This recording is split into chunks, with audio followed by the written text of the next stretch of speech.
Hey everyone, welcome to the very first episode of The Gray in Between. I'm Lola, your host. You heard that right. It's podcast time, baby. This has been my number one most requested thing from all of my viewers is, Lola, when are you going to do a podcast? Are you on YouTube? Do you have a podcast?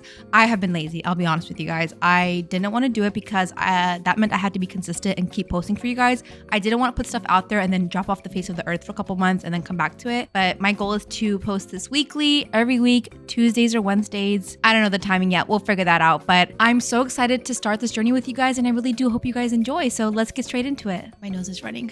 Listen to this little cutesy intro I wrote, okay? Welcome to The Gray in Between, where we dive into the stories that live in the shades of gray. I'm Lola, your host, here to explore the fascinating tales from Reddit and beyond, where life's complexities come to life. In a world where not everything is black and white, we're here to navigate the in-betweens, offering a fresh perspective, a little advice, and a lot of heart.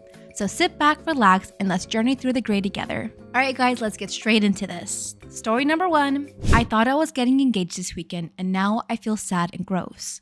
I'm going to say up front, I don't deal with disappointment easily. Never have. Not since I was little. It's the one emotion that just completely floods out rational thought and control from my mind. I always end up crying no matter how hard I try to fight it. Girl, me too. I cry all the time. That being said, this weekend was my 27 female, 4th year anniversary with my boyfriend, 27 male. We live together, both have well-paying jobs, and are very open about our future together. We talk about marriage a lot. This isn't something we're weird about, and he's even told me he's had a ring picked out for over a year. Pause. If you have a ring picked out for over a year, why have you not popped the question? I feel like as soon as the ring comes into play, the wheels are in motion, like something's holding him back, but we don't know what. We also travel quite a bit, but I'm usually the planner, so when he came to me a few months ago and told me he had booked us a trip to upstate New York for our anniversary, I was genuinely surprised. I didn't want to get ahead of myself, but the timing felt right, and I thought, hey, maybe it's time we're going to actually get engaged. I even had a few friends tell me unprompted they thought he was going to propose when I told them what my weekend plans were. To add into it, he also told me his family would be flying across the country to visit us the weekend after we got back. It all felt a little too perfect, and I was basically convinced this was going to happen. He even made a comment about needing to pay down his credit card, implying he made a large purchase. I know I was probably fully into confirmation bias at this point, but I couldn't help myself. I feel like all the signs were pointing in the right direction. I think anyone in your situation would have thought you were getting proposed to with all these hints getting dropped here and there. So the weekend comes and he's being extra nice to me, holding my hand everywhere, overly complimenting me, everything. Today he had this hike mapped out to the scenic overlook and everything. I was ready. Ready for absolutely nothing apparently, because nothing happened. We had this whole gorgeous lookout to ourselves, stayed a whole 5 minutes, then left. I was pretty quiet on the way back, but I thought, hey, maybe he's trying to throw me off the rail or something. We go out to grab lunch and I ask him if he had anything else planned for the weekend. Nope, that was the only thing I had planned today unless you want to do anything. I finally tell him I feel pretty silly because it's our last date and I thought he was going to propose. He laughed and said he thought I might think that, and even said his mom had told him she thought that was happening this weekend, and he told her no, that definitely isn't happening. I don't think he meant it to come off as me, but at that moment, I all of a sudden felt really stupid. Like I had come across as desperate or needy for the first time in our relationship. I had never before pressured or made any implication I was expecting a proposal on a timeline, and now I felt really stupid and small for even mentioning it. He tried to move the conversation along, and as he was talking, another group of people our age sat at the table next to us and started discussing how one of the couples just got engaged. He gave me a yikes face, thinking I would find the situation funny, but I couldn't help it. I just started silently crying right there in the restaurant. It was like the emotional high to low caught up with me all at once, and I couldn't help it. I hate being emotionally demonstrative, especially in public, so we quickly left and went back to the hotel. When we got back, I just started sobbing. Big chest hyperventilating sobs. I felt that I had broken something I couldn't fix, that by telling him I was expecting a proposal, I now erased the possibility of a genuine organic one. I had ruined that for myself. He was very apologetic for not understanding the optics of the situation and said he would have if he had a ring, and he felt dumb looking back on how he set things up to look one way. I cleaned myself up and told him I was more upset and embarrassed with myself. I never wanted to be the type of person that forces someone into an engagement. I put on a brave face and tried to be upbeat for the rest of the day, but as the day wore on, that hole of disappointment kept opening in my chest. I felt gross and small and found it difficult to think about anything else. I could barely talk or look at him because I felt I ruined this weekend he planned by making something out of nothing. I just went back and quietly laid down in the hotel room. I just want to sink into myself right now. It's not even like I can get time alone to just be sad because we live together. I don't really have anyone to talk to about this, so I thought I'd put put it here. Feels really inconsequential in the grand scheme of things, but just wanted to get it off my chest.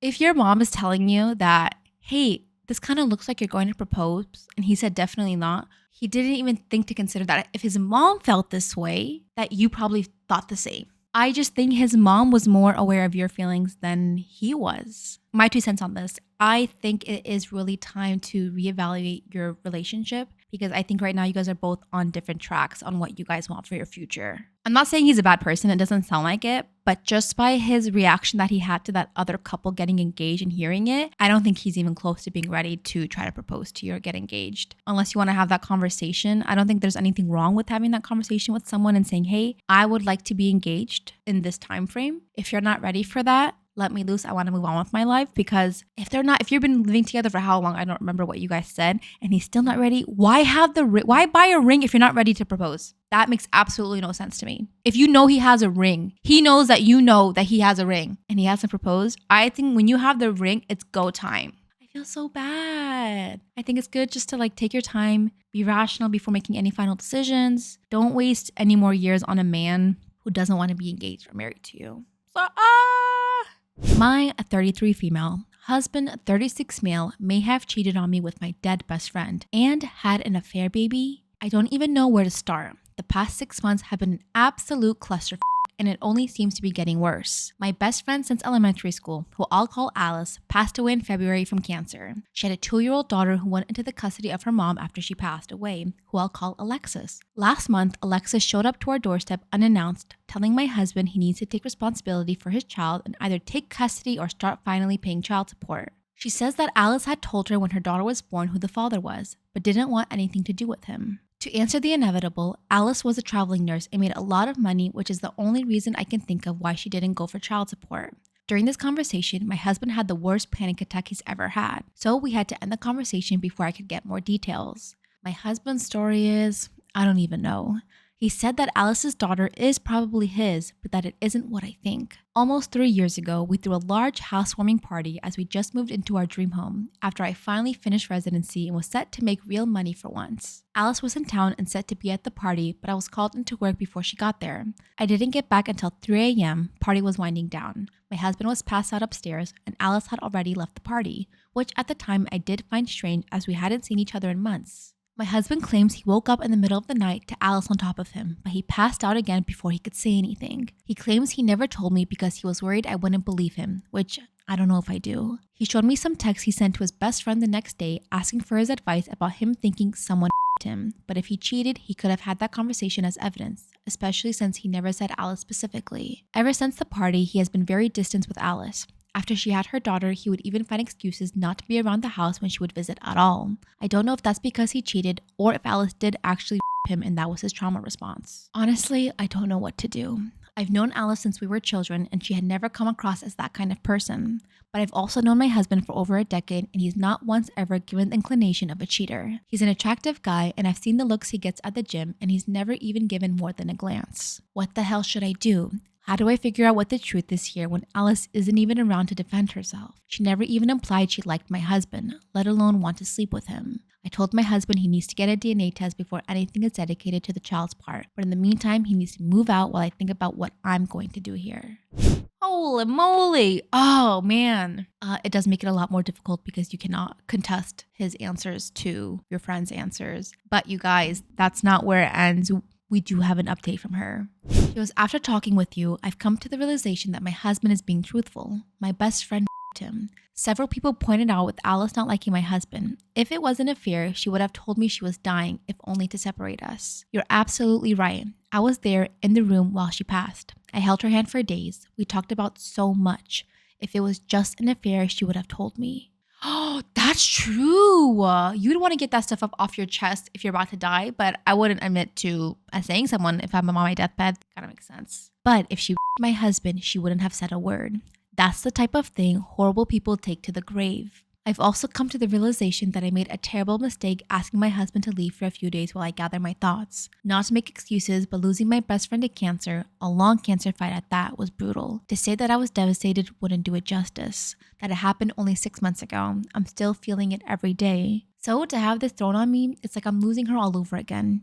Either she betrayed me and my husband, or she betrayed me and my husband. Not only have I lost her, but now I've lost the good memories, an entire lifetime's worth. It was impossible for me to look at him and also see her, and be stuck with the horror of realization of that loss all over again. I felt I needed to be able to break down, grieve, and think without the fresh wave of loss I got every time I saw him. It was wrong of me to ask him to leave, you're right though, and as a few minutes ago I've righted the wrong. I've called my husband, apologized, and told him I believe him, and begged him to come home. He'll be here in half an hour at most, and I'm going to support my husband the way I know he would have supported me. You guys have helped me realize that not only was I wrong in being stupid at that, but that I was hurting the person that needed me the most. I was selfish. I have no idea what we're going to do as far as a potential daughter is concerned, but I can assure you we'll deal with it together. It's going to take a long time and probably a lot of therapy to grieve this new loss. I feel numb now as though I'll never cry again. My best friend my husband, which means she was no friend of mine. She flaunted it, coming into my house, sitting with me and gabbing. She brought her child here, trying to rub it in his face right in front of me. She tortured the man I love, and I was an unknowing party to it.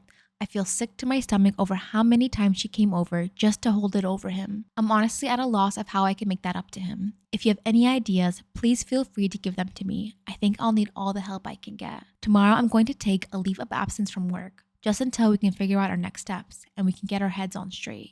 Whoa. Honestly, the text that he sent his friend would have sealed the deal for me that he was telling the truth. I just wish, I don't know if it's better that he didn't tell you. If she was that manipulative to come to your house knowing what she did and flaunt it, I don't know how she would have twisted it to make him seem like the liar and like he wanted it too or whatever, and then destroyed your marriage. So I don't know. I really don't know. I feel like it was destiny that he didn't tell you, and now, that's so, oh my God. Based off the other stories that I've read before about the men being sexually assaulted, that like horror across their face when they find out something like that, a story I read before, that's a trauma response. So that would be another indication that it happened. Oh my God, what a bitchy ass friend. I'm sorry she's dead and whatever, but like that's her best friend, not just a friend, it's her BFF. Man, that sucks. My ex got revenge on me in the worst way possible, and I have no way to clear my name. Last year, I cheated on my ex-girlfriend of 8 years, Annie, with a colleague, Jess, who I now have a 3-week-old son with. I have no excuse. It cost me the job and the majority of my friendships, along with the love of a good woman. I deserved it all, and I have never expected any sympathy for my actions. Annie delivered my stuff to my parents' house before I even knew she knew about the cheating. She didn't even confront me, just cut me out of her life without a word. I messaged everyone we knew, begging them to ask her to talk to me, and I sent hundreds of messages telling her how much I regretted everything and wanted her back. I never got a response. Jess saw the messages, and it obviously caused issues between us in the beginning, but she fell pregnant quickly, so we moved past it for the sake of our family together, which we both wanted. I am 100% committed to the new relationship and haven't even looked at another woman since things settled down. Do you want a cookie? Do you want a pat on the back? Why do you want applause for something you're supposed to do? Good job for loving the mother of your child and not wanting to cheat on her and wanting to be committed to her. I'm committed to the mother of my child. Whatever.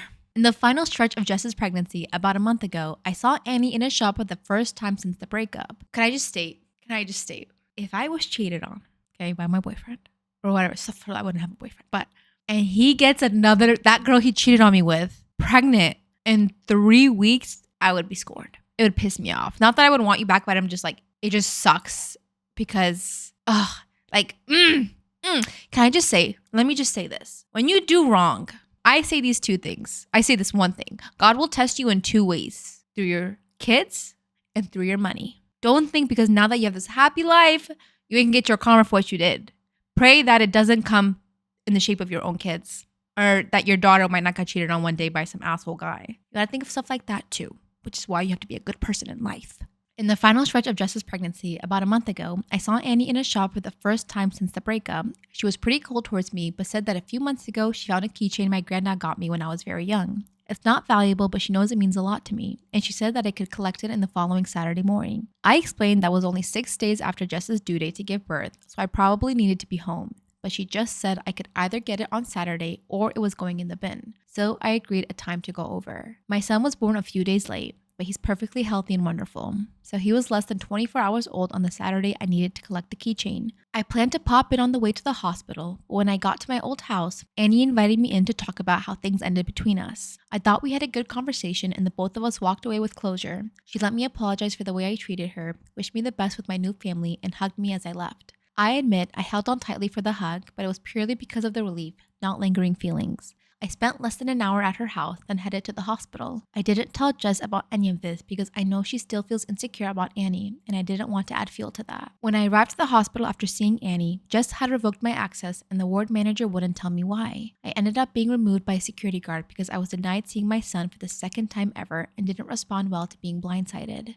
I tried calling Jess and her mom over and over, and the only response I got was a screen recording of— oh my God. I tried calling Jess and her mom over and over, and the only response I got was a screen recording of a message from Annie. It was doorbell footage of me walking through the— no, Annie, no.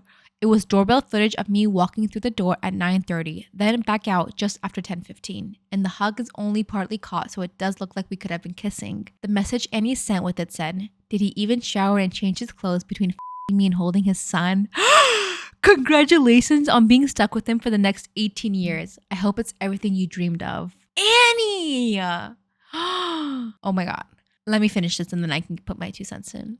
No one believes this is a setup at all. It's something I would never have expected from Annie, and no one else would either, so they're completely rejecting the idea that this is a lie. I sent her a message asking her why she did this, assuming I'd still be blocked. Her response was that she wasn't going to let me play innocent, and that I may have deleted all of our messages over the past few months, but she hasn't. Obviously, there are no messages, but she blocked me again straight after, so I have nothing at all to exonerate myself with. She waited in silence for almost a year and then took the most cruel and vindictive revenge she possibly could. I have met my son once, minutes after he was born, and now Jess is refusing any contact with me and won't let me see him. Court will take months and my heart hurts every minute of every day. I know what I did to Annie was horrible, but I don't deserve this. I have no one to talk to about it because not even my own mother believes me. Her only question was why I ruined my life with a baby when Annie was willing to reconcile, and that's about the most supportive thing she said to me since I was dumped. The few friends who stuck with me are assuming the worst too, and it's killing me that not a single person I know sees this for what it is. Everything is ruined.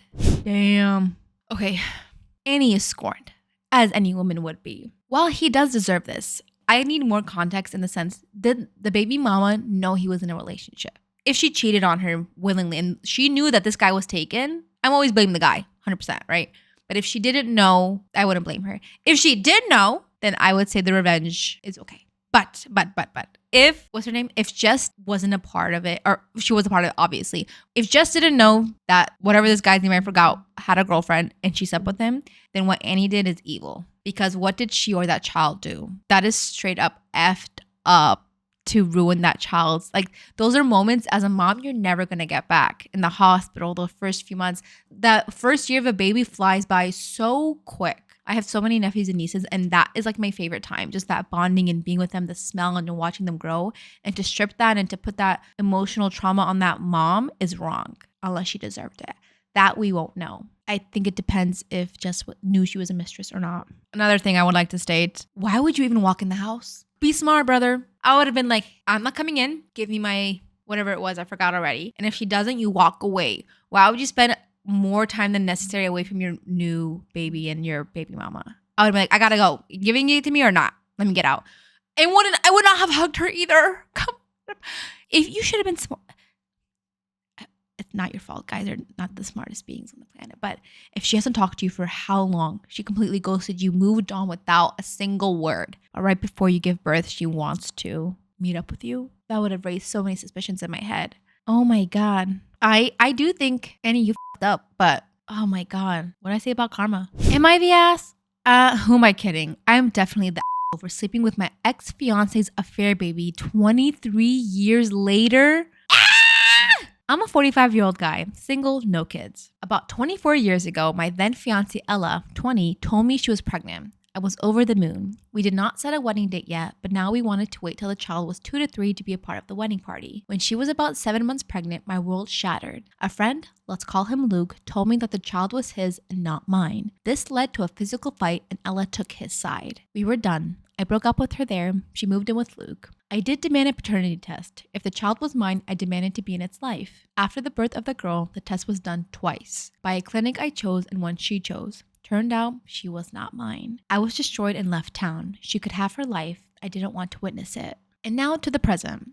A month ago, my work brought me back to my hometown temporarily for 2 weeks. I ran into Ella with her daughter, Nikki, 23, at an impromptu school reunion. Ella wanted to catch up. I wasn't angry anymore, but also did not see the point of being friends. I declined and mingled. After a while, I sat at a table nursing a drink. Ella had already left, and Nikki sat at my table. She asked for 10 minutes to talk. She knew about my history with her mother, and it was clear that she resented her mother because Luke was also not her bio dad. Dun dun dun. Ella cheated on me with at least 2 people. 23andMe revealed the real bio dad. He had passed away already. Why? Why? If you were in a happy relationship, you cheated with not 1 but 2 men that we know of? When Nikki was 7, Luke found out and kicked them out, and it became the scandal. Nikki was bullied her whole life for being the affair baby. Luke's family disowned her. All of the cousins she was close to were gone all of a sudden. She blamed her mother. Shoot, I would too. What did I do wrong? I didn't ask me this world. I asked her why she told me all of this. She said that I am someone who would understand this betrayal, and she is a product of that betrayal. She does not expect anything from me. She just needed someone to talk to that would understand. I felt for this kid, so we kept talking. We exchanged contact info and went our own ways. Next day, she wanted to talk more, to vent more. So we met in the bar of the hotel I was staying in. We had drinks and she ranted about her life. We talked till late, and when the bar closed, Nikki was too drunk to drive home, and since I didn't know where she lived, I couldn't even get her an Uber. So I took her to my room. I have the habit of always getting a room with twin beds. So she slept in one bed and I slept in the other. Nothing happened. Next morning, we had breakfast and she left while I went to work. Still sus. You didn't have her mom's number. I would have been calling her like, hey, get your daughter. She's wasted. Where's the mother in all this? You don't know where's your girl's going? A few nights later, I met Nikki in the bar because she had a lot to rant about. We also talked about her future, and she expressed interest to move out of the town to escape the stigma of being the affair baby. Here is where I am the asshole. I made a move on her one night. At first, she walked away. I thought I blew it, so I went up to my room. An hour later, she sent me a text asking if I was in my room. As soon as I answered with a yes, she knocked on the door. I was sober, she was sober. I had time to think. I could have sent her away, but I didn't. Ew! Ew! This is the daughter of my ex-fiance. If I had never found out Ella cheated, I would have raised Nikki as my own daughter. But I found out, and Nikki is not my daughter. I never saw her as a baby, never saw her grow up. I never saw her as a daughter. The first time I saw her was a week ago. So yes, I slept with her, and then again. Yeah, I don't even want to talk about this one. Nikki is more vengeful than I am. She said she wanted to let her mother know, but she wasn't going to do it if I didn't want to. I was okay with letting her know. It took a little convincing in how we would let her know. We took a picture together, clearly in bed, clearly naked but covered by sheets. And she sent it as a one-time view picture with her mother via Instagram, message with the caption, "I can finally call him daddy." What is wrong with you people? This is so messy. And not the football player messy, the other messy. Ella called and they got into a fight. Then she got into a fight with me, still over the phone. I thought I was over the betrayal, but it seems like I had bottled up everything and now it finally came out. I had 4 more days there, and Nikki stayed in my hotel room those 4 days. Ew. Ew. Now I'm back home. Nikki is currently packing everything. She's going to move to another country to be away from her toxic environment. She will stay with me for a week, maybe more before she flies away. She is going no contact with her mother. I've also blocked Ella on everything. Yes, Nikki and I are both broken. I refused therapy for years, but after that one outburst where I told Ella everything that was bottled up, I decided that I do need therapy. You think?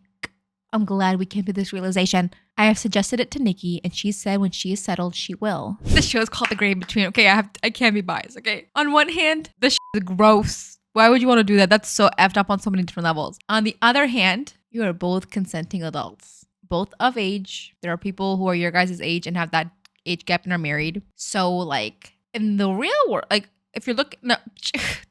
I think the question comes down to, like, morally, was this okay? Or legally, was this okay?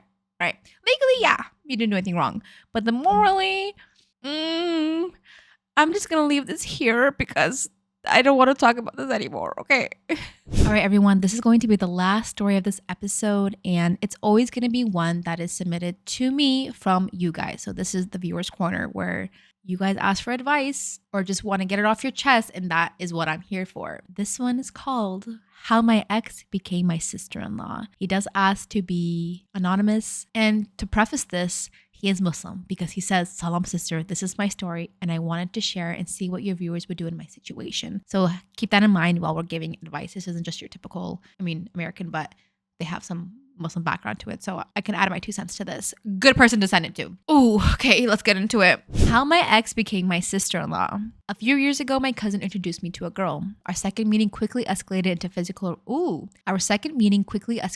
a physical relationship. At the time, I lived alone, had my own place, and enjoyed a lot of freedom, which in hindsight made it easy to get carried away. I knew what I was doing, but I was young and mistakes were made. You know what?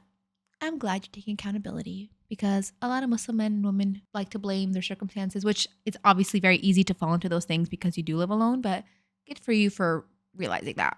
As the days turned into weeks, I began to realize she wasn't the person she portrayed herself to be. The girl who initially seemed innocent soon revealed another side, one I found increasingly difficult to ignore. Her manner of dressing, the way she spoke, and her overall attitude became major turnoffs for me. To make matters worse, I began hearing about her troubled past, one that overshadowed my own. People around me wanted me to stay away, and though I wasn't perfect, her past was something I couldn't overlook. So the whole past thing, I'm gonna give my sense here. If you got a past, especially yourself, you have no right to not want to overlook someone else's. You only can have an opinion about something like that if they're continuing the same habits that they had in their past. If they had done something 5 years ago, 2 years ago, a year ago, and they know it's wrong, they're changing their ways, you should let it go. If they're showing behaviors of that past that you don't like or that they didn't like, then you can be like, hey, you're kind of going back into what we don't want you to be. It wasn't long before I decided to distance myself and eventually broke things off, being as honest with her as I could, but she wasn't willing to let go. Despite our breakup, she continued to seek out intimate encounters and was often forceful, both emotionally and physically. I regret giving into her advances. It was a sign of weakness on my part, a product of youthful foolishness that haunts me to this day. Even though we were no longer together, she kept coming around, driven by the physical side of our relationship. You probably know this, right? But as Muslims, we don't have that physical encounter until you're married. And this is a big reason why. Once you have it, you're going to want more of it and yada, yada, yada, yada. And then you're going to get hurt. Then one evening, I saw her outside my elder brother's house. Suspicion gnawed at me and I couldn't help but confront her. I called her up, demanding an explanation, but she denied any wrongdoing, responding with an attitude that only fueled my doubts. It turned out she was still seeing me on the side, but had also set her sights on my brother. I reached out to my cousin, the one who had introduced us, and he confirmed what I feared. He had introduced her to my brother as well, claiming my brother was fully aware of her past with me, but didn't care. Oh, dang. I was going to be like, brother, don't do it. But he's aware and don't care. Not much you can do there. Desperate, I pleaded with her to stay away from both of us, but she twisted the narrative, accusing me of harassment. My friends who lived nearby and were aware of the situation would occasionally mention seeing her car at my brother's place. Her presence there became a regular embarrassment for me. I called my brother to explain everything to him and to warn him about what she was doing, though I spared him the graphic details. To my shock, he didn't seem to care. His cold, indifferent responses left me deeply hurt. How could my own brother dismiss me so easily? I distanced myself from him, hoping that with time he would come to his senses. 6 months later, I learned that my brother was planning to marry her. It felt like something out of a twisted TV drama. I confronted him once more, bluntly reminding him of my past with her and just how far things had gone between us. He claimed ignorance, saying he wasn't aware of the extent of our relationship, and assured me he would call off the wedding. Believing him, I informed a few of our siblings that the wedding would be canceled. They reacted with horror and disgust, unable to comprehend the situation. Yet, weeks later, I found out the wedding was still on. My ex had denied our relationship, painting me as an obsessed stalker. The thing about this girl was that she could cry on cue and deny things so convincingly that anyone who didn't have experience with women or was naturally gullible would fall for it.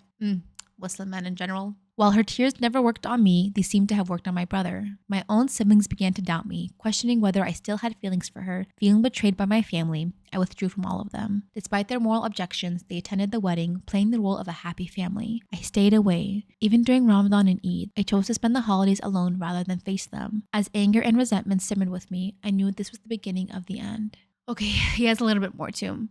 After their marriage, I completely distanced myself from my family, telling them to stay away from me. Over time, my siblings began to see her true nature and realized I had been right all along, hoping I would join them in their newfound disdain for her, but I wanted nothing to do with any of them. When they didn't get the reaction they were hoping for, they ran back to her, trying to maintain a relationship with her, despite knowing what had happened between us. My mother, aware of everything, would make snide remarks behind my back, saying things like, she left one brother for another, and now he's upset. My nieces and nephew would come to me and tell me everything. I confronted my mother a few times, but she always denied saying such things. 2 years later, I met and married someone new. I was upfront about my past, hoping to avoid any future issues. I stayed away from my family gatherings for years, but on the first Eid after marriage, I decided to make an effort and attend with my wife. However, our family gatherings became increasingly awkward. My family treated my wife differently, especially my mother, who would compare her to my ex in front of my wife, but never in front of me. When I found out, I was furious and confronted my mother, always backing my wife, but the damage was done. My wife, hurt by my family's behavior, sometimes used my past against me during arguments. I told her she was free to leave if it bothered her so much, but reminded her that I had been honest from the start and had made every effort to shield her from my toxic family dynamics. I even bought her a house to move away from them. Despite my efforts to build a new life, my marriage suffered. My interactions with my family became non-existent. I felt isolated, with only God by my side. I repented for my past mistakes, but couldn't shake the feelings that my siblings' actions were unforgivable. My disappointment in them was immeasurable.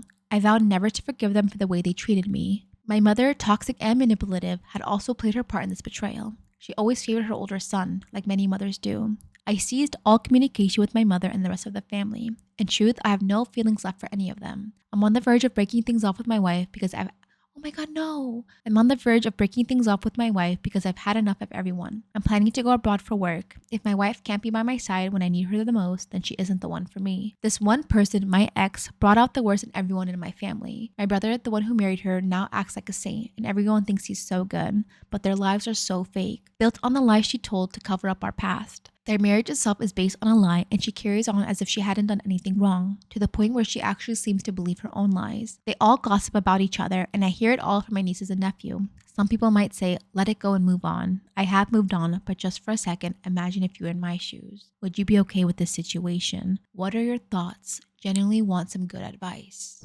Okay, whoa, that was a lot. So first, I want to say I'm so sorry this happened. That does suck. So while reading it, I was curious how your family felt. I need a minute to think to myself. Hold on. So in the beginning, I was more, you already married her. You don't have to be super involved in the family, but still, maintain it, have your distance, but still go for Eid and stuff, yada, yada, yada. But after I found out that your mom and all of your siblings kind of took your brother's side, then the distance that you've created is valid.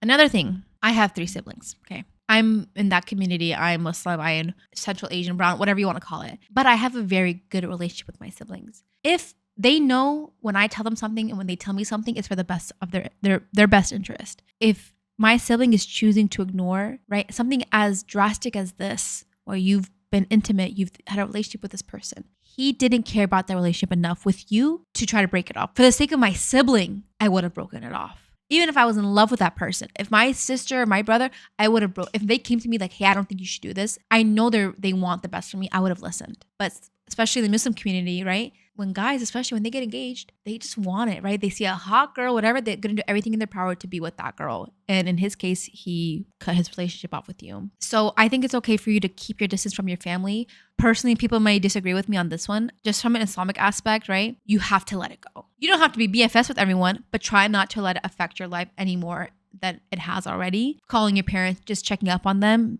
you have to try, unless it comes to a point where it's just draining your mental energy. I know it sucks to hear this stuff. I've been in situations, I've been in family drama, trust me, and not as bad as this, but it's pretty bad. But I understand, take as much time as you need, but I still think you should have some sort of, I don't want to say relationship, but you guys should be cordial enough to just to say hi and bye in public. You don't have to, nothing like that. Now, when it comes to your new wife, I appreciate that you did all the right steps in letting her know upfront, I don't f with my family. They did me dirty. I'm not going to get too involved in my past. And before calling it off with her, I think you're just emotionally at a high right now. Have a conversation with her and say, if you want to be with me, I need you to stand by me. I need you to understand that we will not have a relationship with my family the way my sister-in-laws have a relationship with my mom. It's not going to happen. If you're okay with that, let's continue. If not, then you guys need to have a discussion and potentially break it off. Because if some people want that happy-go-lucky family that the wife marries into, and if that's what she wants and you can't give it to her, then that's full-on means for divorce. But if she's willing to work past that and move with you to a job and just get away from all of that, I think it'll do you good. Oh my God. I really do think you should try to make it work with your current wife, but it just, in those situations, you gotta walk away, you gotta sleep on it and then have it when you guys are both of sound mind. Yeah, but your brother, dude, that girl too. That's so shady. I hope it gets easier for you. Maybe one day. Nope, live your life. Just live your life. You know that song? Yeah, just do that. It's hard. These are family, people you loved, but hopefully you're able to make it work. I think you moving would be the best thing in this situation. I'm sorry, but yeah. All right, you guys, that is the last story for this episode. Thank you for joining me on this journey through the gray in between. If you have a story to share or a dilemma you'd like me to weigh in on, don't hesitate to reach out. Remember, life isn't always black and white. there's beauty in the gray. Until next time, stay curious, stay kind, and keep exploring the in-betweens. Bye.